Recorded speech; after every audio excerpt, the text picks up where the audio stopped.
Bonjour à tous et surtout bienvenue mes amis. Alors, apparemment, ce n'est pas en prenant de l'âge qu'il semble s'agir un tout petit peu, avoir un petit peu plus de maturité ou du moins un minimum de réflexion. Sami Nasseri, puisque c'est de lui qu'il s'agit. Sami Nasseri, déjà il est vrai, bien plus connu pour ses démêlés avec la justice et la police que pour la sortie de bons films dont il serait l'acteur principal. Passons. Sami Nasseri, selon le journal Var Matin, s'est une fois de plus fait solidement remarquer.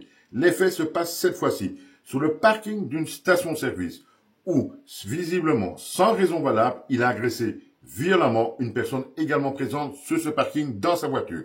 Cette personne, âgée d'une bonne soixantaine d'années, a évidemment porté plainte, s'est même vu octroyer un certificat médical de 3 jours d'incapacité de travail, ce qui n'est pas rien pour une simple petite altercation.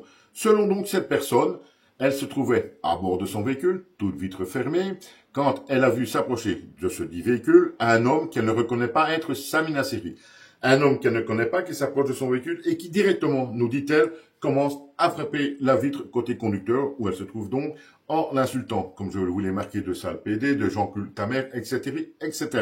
La portière s'ouvre, là, Sami Nasseri, puisque c'est de lui qu'il s'agit, s'empare de la sacoche qu'il a avec lui pour asséner de nouveau de violents coups au conducteur, puis des coups de poing, puis s'en prend à sa gorge et le serre de plus en plus fort. C'est à ce moment-là qu'une autre personne présente sur le parking intervient et met fin à l'agression.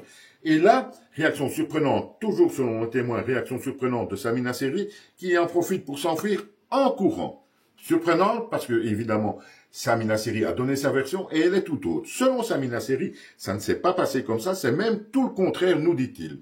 Il nous explique que cet homme, âgé donc d'une bonne soixantaine d'années, l'aurait poursuivi sur le parking après une simple altercation verbale sur le parking, au début du parking, l'aurait donc poursuivi pour lui asséner des coups de poing pour l'agresser. Donc, ça serait bien Sami Nasseri, la victime. Et là, je dis stop, il faut arrêter. Sami Nasseri et ses démêlés judiciaires, ça fait 30 ans que ça dure.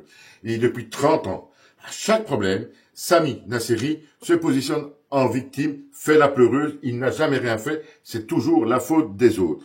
Il faut arrêter avec ce Sami Nasseri. Ici, on verra ce que l'enquête va donner. Mais il faut arrêter avec ce Sami Nasseri. Si les faits sont bien avérés, je pense qu'ils vont l'être, sa place, je suis désolé, c'est comme je l'ai marqué, c'est en prison. Il faut le mettre en prison quelque temps, et pas une semaine, pas lui donner un sursis. Il faut le mettre en prison quelque temps, assez longtemps, pour qu'il puisse réfléchir à ses actes, et à ces innombrables actes de violence qu'il a fait tout au long de sa vie et de sa carrière. Ça, c'est ma position.